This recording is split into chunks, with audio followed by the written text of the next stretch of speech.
Ассалаумағалейкум қазақ елі. Міне кішкентай балаларға арналған алаң. Бұл жерде мысалы математика, астрономия тағы балалар келіп осы жерде тегін осы фестивальға қатысып демалып, бұл жерде климаты бар да, мысалы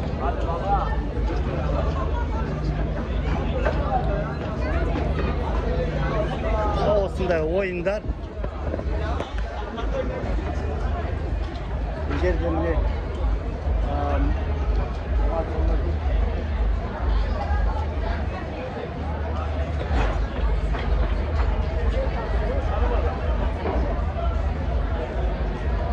осындай бір демалатын алам, бұл жерде салқын.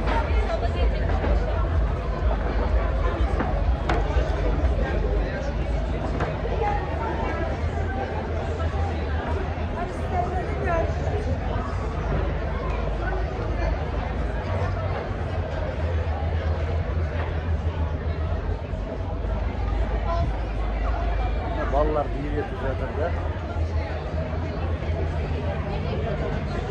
Қысқасы бәрі халыққа арналған да.